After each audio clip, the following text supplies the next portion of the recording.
আমাকে উনি পদ্মা নদীতে চুবানোর জন্য পরামর্শ দিয়েছেন। দুবার চুবাতে হবে যেন, আবার খেয়াল রাখবে যেন মরে না যায়।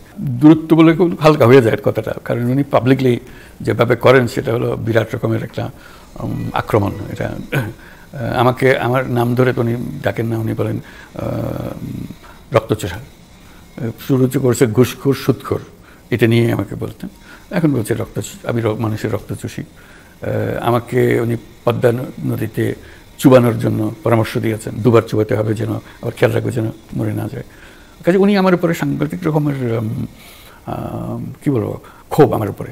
কেন ক্ষোভ তার আমার জানা নেই। আমি এমন কোনো কিছু করি নাই যিনি আমার উপরে ক্ষুব্ধ হতে পারেন। কোনো বিহেভিয়ার বা কোনো আচরণ এরকম কিছু করি নাই।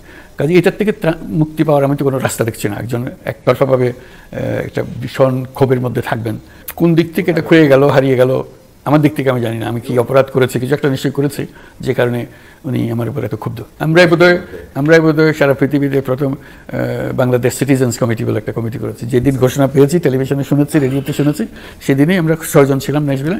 6 জন একত্র হয়ে অনেক বাকবিতণ্ডার পরে আমরা ঘোষণা করলাম আমরা সবাই বাংলাদেশের নাগরিক। আমরা বাংলাদেশ সিটিজেন্স কমিটি বলে একটা কমিটি করলাম। সেদিনে গিয়ে তারপরে যত টেলিভিশন স্টেশন আছে ন্যাশভিলে, সেখানে গিয়ে প্রত্যেক নিউজ আমাদের ইন্টারভিউ দিতে হয়েছে, যাতে করে সারা ভিউয়ারকে আমরা জানাতে পারি যে বাংলাদেশ বলে একটা নতুন রাষ্ট্র হয়েছে, আমরা তার নাগরিকত্ব ঘোষণা করেছি। নিউজ লেটার প্রকাশ, আমার বাড়িতে নিউজ লেটার আমার স্ত্রী টাইপ করতো। আমি গ্যাস্টেড নাম, তখন গ্যাস্টেড নাম মেশিন ছাড়া কিছু ছিল না, গ্যাস্টেড নাম মেশিন চালিয়ে এরকম করতাম, কোলাইট করতাম, তারপরে বিতরণ করতাম।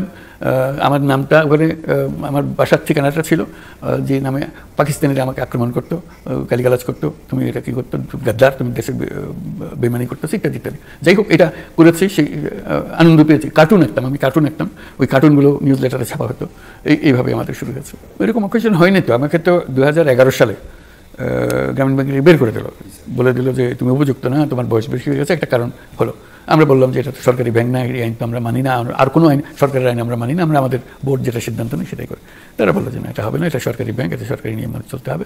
আমি এটা কিনারা পেলাম না, কাজে আমি পদত্যাগ করে চলে আসলাম 2011 সালে। এটা গেল একটা সংঘর্ষের জায়গা, এটা আমাকে বের করা হলো, কাজে একটা তিক্ততার সৃষ্টি হলো। এটুকু জানি। ওনারা বললেন যে এটা চলে যেতে হবে, আমি চলে গেলাম। আর এরপরে তো কোনো ঘটনা ঘটে নাই।